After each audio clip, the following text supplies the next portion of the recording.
চলুন দেখি কিভাবে সাম্প্রতিক একটি আকাশযুদ্ধ পুরো বিশ্বের সমরাস্ত্র বাজারের হিসেব নিকেশ একেবারে পাল্টে দিল। সামরিক প্রযুক্তি আর আন্তর্জাতিক দৃষ্টিভঙ্গিতে এত বড় আর অভাবনীয় পরিবর্তন আসলে কিভাবে এলো? আগে কিন্তু সবারই ধারণা ছিল চীনের সামরিক সরঞ্জাম মানেই পশ্চিমা যুদ্ধবিমানের একটা সস্তা বিকল্প মাত্র। কিন্তু ২০২৫ সালের মে মাসে ভারত পাকিস্তানের সেই আকাশযুদ্ধ পুরনো এই ধারণাকে মুহূর্তেই ধুলোয় মিশিয়ে দেয়। রয়টার্স বলছে, পাকিস্তান চীনের তৈরি জে-10সি যুদ্ধবিমান ব্যবহার করে ফ্রান্সের বিখ্যাত রাফাল সহ ভারতীয় বিমান ভূপাতিত করেছে। বিশ্লেষকদের মতে চীনের PL-15 মিসাইলের রেঞ্জ নিয়ে ভারতের একটা বড় ভুল হিসাবে এখানে কাজ করেছে।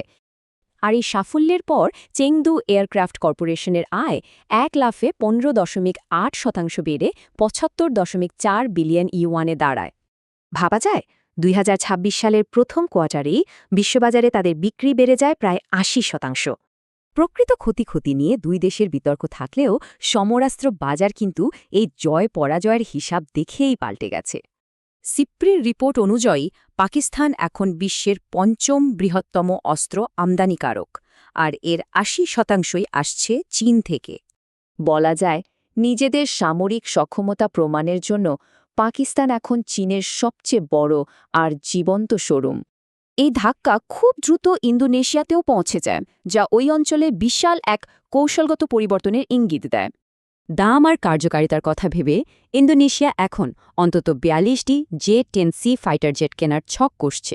তবে হ্যাঁ, কঠিন সব মিশনের জন্য ফরাসি রাফাল এখনও বিশ্ববাজারে দারুণ এক ফাইটার হিসেবেই পরিচিত। প্রমাণ হিসেবে দেখুন, ২০২৫ সালেই ভারত নৌবাহিনীর জন্য আরও ২৬টি রাফাল মেরিন বিমান কেনার বিশাল চুক্তি করেছে। বিমান বিক্রির এই তীব্র প্রতিযোগিতা এখন বিশ্বজুড়ে রীতিমতো একটা বড়সড় তথ্যযুদ্ধের রূপ নিয়েছে। পশ্চিমা গোয়েন্দাদের দাবি, ওই সংঘাতের পর চীন নাকি ইচ্ছে করেই রাফালের বিক্রি কমানোর চেষ্টা করেছে। চীন অবশ্য এসব অভিযোগ পুরোপুরি উড়িয়ে দিয়েছে। বোঝাই যাচ্ছে আধুনিক আকাশযুদ্ধ এখন জনসংযোগের পর্যায়েও চলে গেছে।